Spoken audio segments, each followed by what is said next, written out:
Tanong lang, ilalaunch niya. Para saan yun? Baby rocket? Para saan yung baby rocket? Anong comment nyo sa pag-grant ng bail kay dating Senator Bong Revilla? In a way.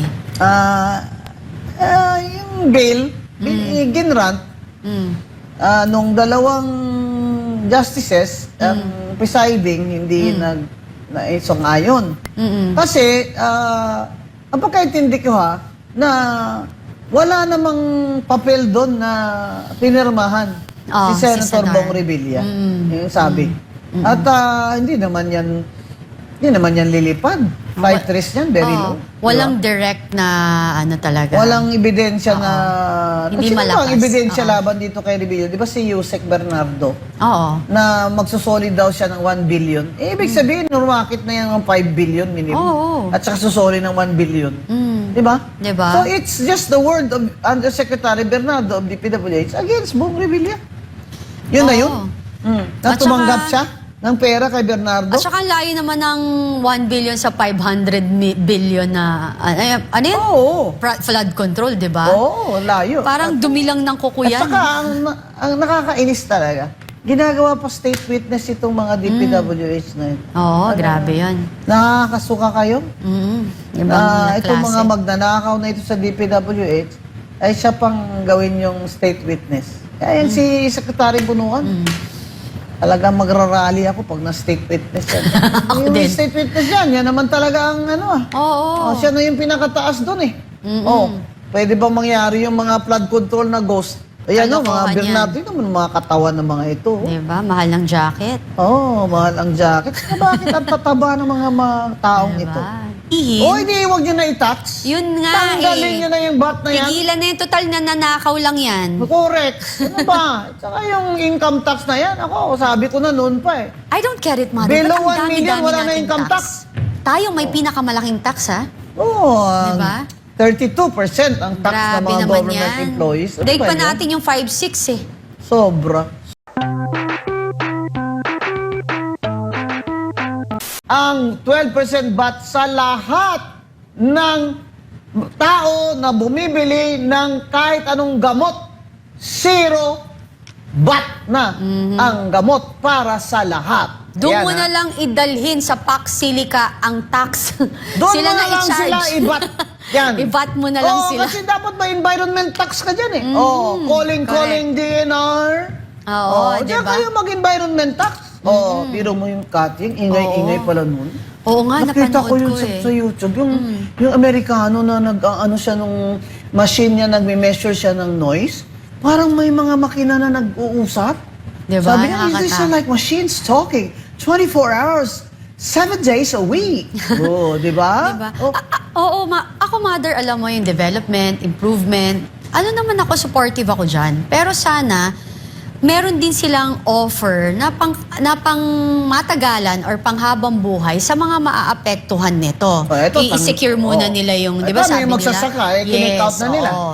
Yun ang kawawa. I-kick out na po ng Bases Conversion Development Authority ang mga magsasaka na nasa Kapas, Tarlac. Hindi naman nila sinasabi kung saan nila dadalhin at anong kabuhayan, anong mga lupa, saang lupa nila ipapadala. At si Cardinal Virgilio David ng Simbahang Katoliko ay nagsalita na laban sa Pax Silica dahil sa environmental damage at negative impact nito sa ating kalikasan. Kasama na dyan ang tubig na sisimutin nitong data center at mga semiconductor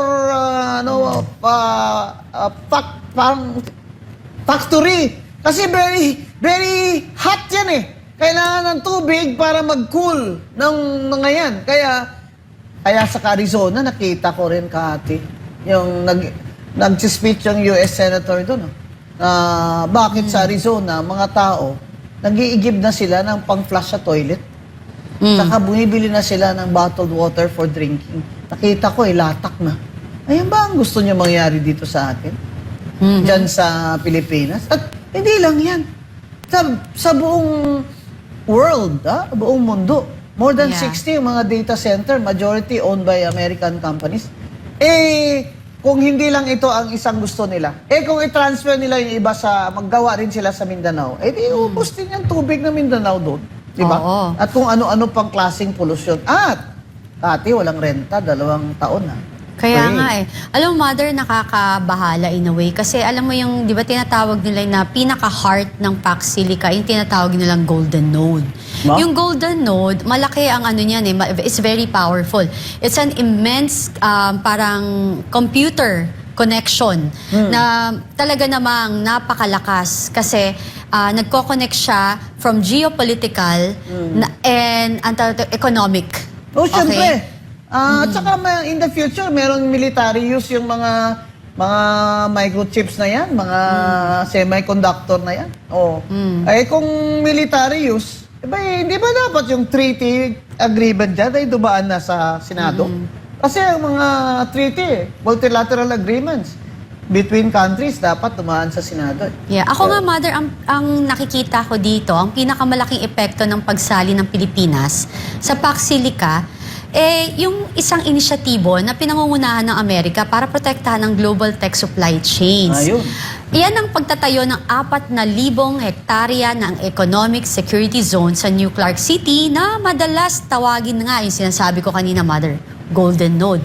Kasi ang layunin nito ay iangat ang Pilipinas mula sa pagiging basics, electronics, assembler, papunta sa pagiging isang major player pagdating sa advanced semiconductors, AI compute infrastructure, at critical mineral processing pagdating sa 2020. Kaya ng nickel at copper, mga critical minerals. Yun nga, ako tinanong ko rin, Mother, bakit Pilipinas ang pinili ng Amerika? Pinili kasi nila ang ating bansa dahil sa kombinasyon ng ating likas na yaman, talento ng mga manggagawa at tiwala sa geopolitics. At ang ating presidente ay tago lang ng tago kay Trump. Kaya At pinili ito nila pa, Mother, ating Pilipinas. yung critical minerals natin, Mother. Oh. Kasi yung Indonesia, simula nang pinagbawal ng Indonesia ang pag-export ng raw nickel, ang Pilipinas na ngayon ang pinakamalaking exporter ng nickel ores sa buong mundo, Mother. Hindi nga pinaprocess dito. Dapat dito nyo i-process Yes. para may trabaho ang mga Pilipino. Yun na nga, Mother, dapat tayo yumayaman kasi isang napakahalagang sangkap yan, Mother, para sa mga EV o electric vehicle batteries, clean energy at teknolohiya. Isipin mo, ang dami pala nating nickel na ngayon,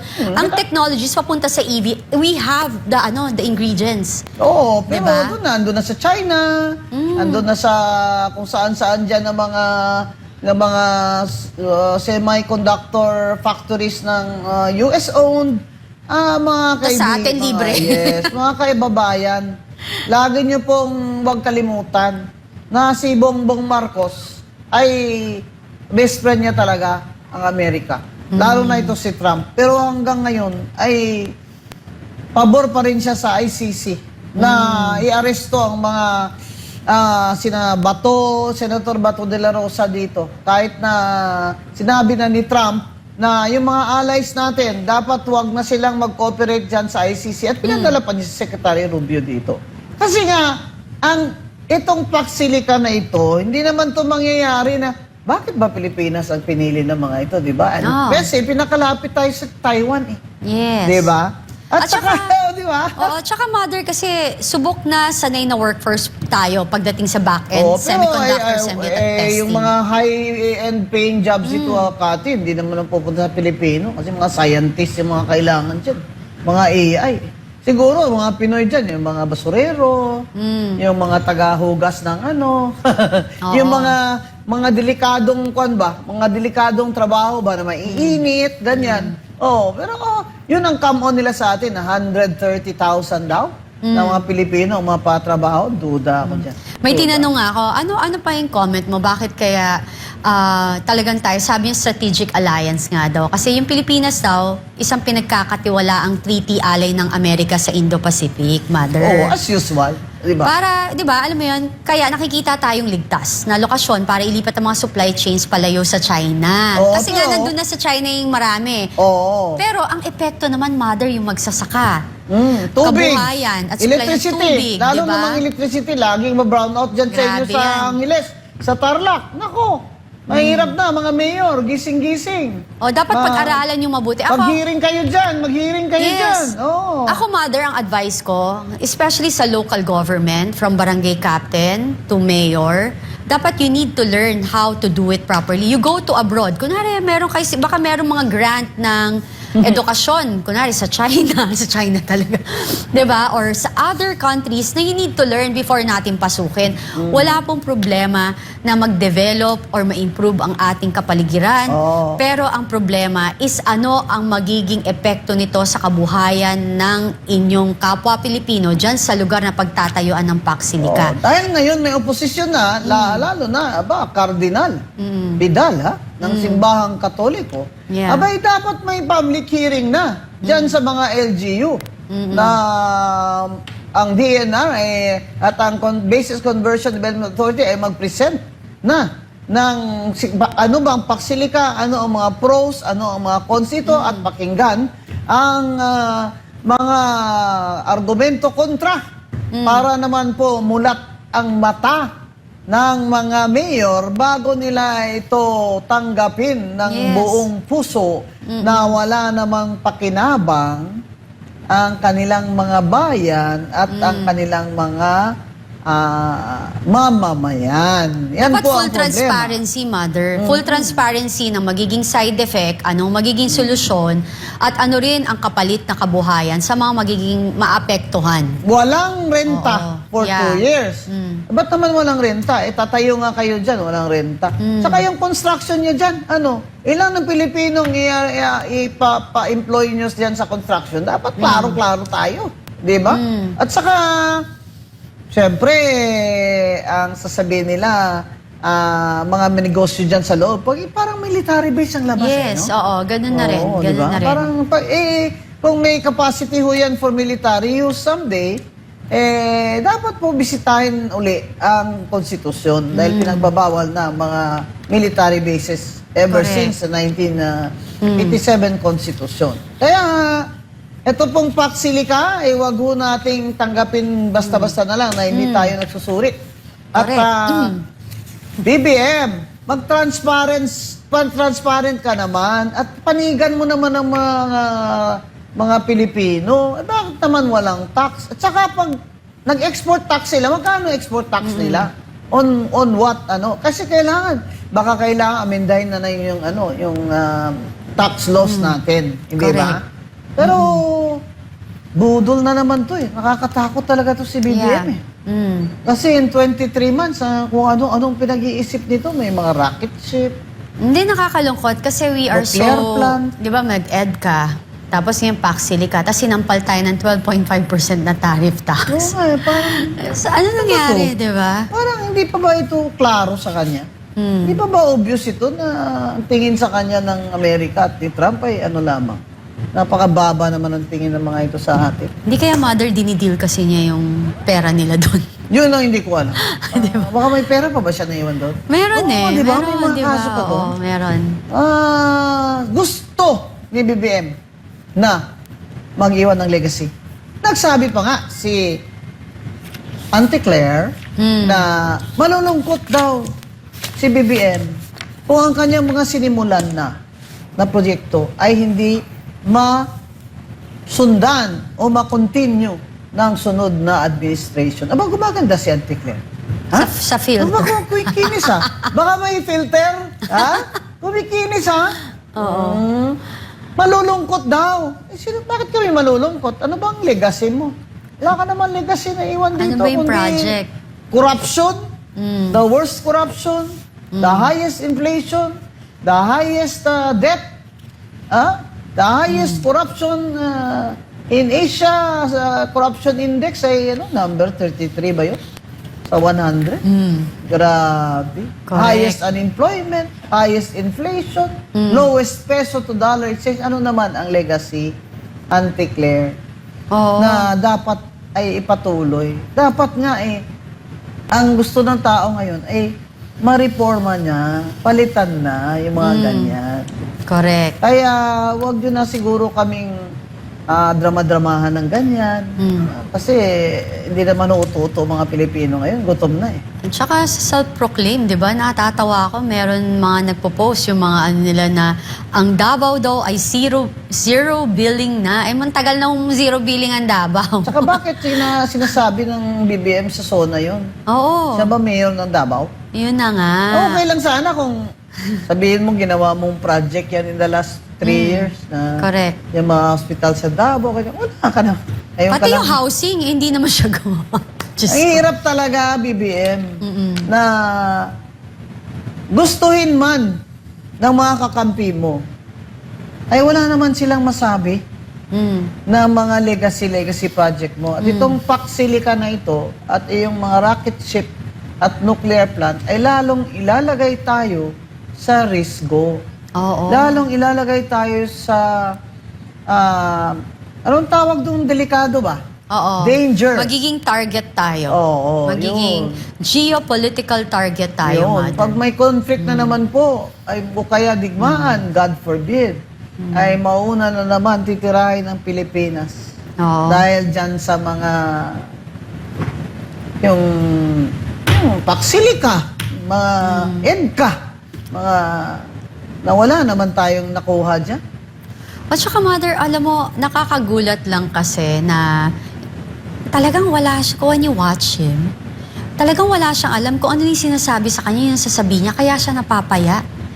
Oh, Parang sinasabotahe, baka sinasabotahe ka na BBM, di mo alam. naniniwala nga ako, siya na nga sumulat nung siguro, tama. Yung kanyang zona. Kasi talagang wala. Kung sa Ilonggo pa pala, wala diriway dito. Wala dito, wala roon. Talaga BBM, proud na proud ka pa nung launch ka ng rocket ship. Yung pala 10 feet lang. Ang rocket ship niya 10 feet long lang. Talaga ba? Oo, 10 feet long lang. Ilo-launch daw niya. Para saan yun? Baby rocket? Para sa ano yung baby rocket? Oh, Mother, kasi you have yung pamilyang Revilla, nakakausap mo before, di ba? Anong comment nyo sa pag-grant ng bail kay dating Senator Bong Revilla? In a way. Yung bail, ginrant, nung dalawang justices, ang presiding, hindi nag-isang-ayon. Kasi, ang pagkaintindi ko na wala namang papel doon na pinirmahan si si Senator Senor. Bong Revilla. Yung sabi. At hindi naman yan lilipad. Flight risk yan, very low. Walang direct na ano talaga. Walang ebidensya na... Hindi Sino ba malakas. ang ebidensya laban dito kay Revilla? Di ba si Yusek Bernardo? Oo. Na magsusolid daw siya ng 1 billion. Eh, ibig sabihin, normakit na yan ng 5 billion minimum. Oo. At saka susoli ng 1 billion. Di ba? Di ba? So, it's just the word of Undersecretary Bernardo of DPWH against Bong Revilla. Yun na Oo. yun. Na At tumanggap saka- siya ng pera kay Bernardo. At saka ang layo naman ng 1 billion sa 500 billion na... ano yun? Oo. Flood control, di ba? Oo, layo. Parang dumilang ng At kukuyan. saka, ang nakakainis talaga, ginagawa pa state witness itong mga DPWH na yun. Oo, grabe yun. Nakakasuka kayo? Yung mga Itong klase. mga magnanakaw na ito sa DPWH, ay siya pang gawin yung state witness. Kaya yan si Secretary Bunuan. Talagang magrarally ako pag na-state witness yan. Yung din. state witness yan, yan naman talaga ang Oo. siya na yung pinakataas doon eh. Pwede ba mangyari yung mga flood control na ghost? Ayan o, mga Kalokohan Bernardo, yun naman mga katawan ng mga ito. Di ba? Mahal ng jacket. Mahal ang jacket. Saka bakit ang tataba ng mga taong Diba? ito? Ha? Oo, ang tataba nila, no? Alam pa ako isang congressman, wala nang lieg eh. Sarap siguro ng kain nun, Grabe talaga. Wala nung nang nagsimula yata yan, malnourished yan eh. Oo. Ayun, grabe, wala nang lieg ba? Grabe talaga yung mga certification na. Hindi, meron ding isa. Nagpa-video shoot pa. No? Lumalagok ng Congresswoman. champagne? Hindi. Birthday niya, lumalagok ng champagne na magkano yun? Napanood mo yung nanay. Saan? Na gumawa siya ng video niya. Ano? Nung SONA. Na bonggang-bongga na talagang... Yung damit niya? Hindi, pati mga diamonds, gano'n, di ba? Ay, bongga. Sabi ko, kakatakot to. Pag eto, naging presidente, asawa nito, lalong ubos ang pera ng bayan. Wala na. Di ba? Tara. Mother, Yan na. Nabalitaan nyo, yung kay Senator Bato, Ay, hindi na totoo kunwari na kumalat na nahuli Senator Bato. Ano ang ano mo nun? Fake news yan. Di ba? Hindi nga totoo eh. Anong Totoo, comment? kita Sino mo naman, kasi sinisisi ang DDS daw? Sabi nila, ang DDS daw nagkalat. Ha? Tanga. Ewan Sorry. ko. Talaga. Pero, ayan, inulit na naman ni Auntie Claire, ha, na sinabi ni BBM na ituloy ang pag-aresto kay Senator Bato. Oh, so Aba. talagang hindi susunod si BBM kay Trump at kay Secretary Rubio. Talagang magko-cooperate siya sa ICC. Tingnan natin Sino unang mahuhuli? kung totoong magko-cooperate siya dyan. Oo. At Sige. saka yung ICC, 5 bansa na nag-withdraw. No? Sabihin, 5 bansa hindi na magko-contribute. Yeah. Ayan. So, baka Japan din. Kasi allies din ng ano yan. Sila yung number 1 na nag-finance or tumutulong sa ICC. No, kasi ang laki ng pera ng Japan eh. Pero pag Alay sinabi sila ni ng Amerika. Trump na you stop it already. Yeah. Yeah. I'm Pull sure, out. I'm sure stop it already na yung Japan. Diba? Yes, tama. Kasi sabi ni Rubio, baka naman itong mga general namin someday warrant of arrest pa nitong ICC. Hindi pwede yan. We are Americans. Bongga. Correct. We have our own laws. We are a sovereign country. Correct. Ayan. Kaya, yan po mga kababayan ang masakit hanggang ngayon na parang kung sa Ilonggo pa, tando lang ito si BBM. Sabi ko nga, mahirap itong commander-in-chief natin na tando. Sabi ko nga, sobrang bait ng Pilipino dahil natitiis natin na meron tayong mga leader na korap at adik. Nakakalungkot. Yun yung katotohanan. Mabait tayo Pero pag napuno ang salop sili yun, di ba? Yes. Pag napuno ang salop, yan. Kaya sabi ko nga, mga kababayan, huwag tayong palilingat dito. Nilingaw-lingaw lang tayo ba? Yung totoong problema, katulad niyan, Mother, tumaas ng bahagya ang bilang ng mga Pilipinong walang trabaho noong June. Ayon sa pinakahuling ulat ng Philippine Statistic Authority o PSA. Uy! Mula sa 2.5 milyong walang trabaho noong Mayo, umakyat na ito ng 2.59 or 2,590,000 if I'm not mistaken. Thousand. Diba? 2,590,000 or people. yes. Oh, Mga Filipinos dito. have no jobs. Yes. Ay, grabe. Diba? So, sabi, bahagyang umakyat din ang unemployment rate sa 4.9% kumpara sa 4.8% noong nakaraang buwan. Wala na kasi, Diba? Kati. Pero may sabi sa akin yung aalis na ng China na kumpanya. Ito negosyante nagsabi sa akin. Imbis na pupunta ng Pilipinas, sa Malaysia dinala yung kumpanya. Kasi naman daw, dito, grabe ang corruption. Sa permit pa lang ay maglalagay ka na. At ang dami daw holiday.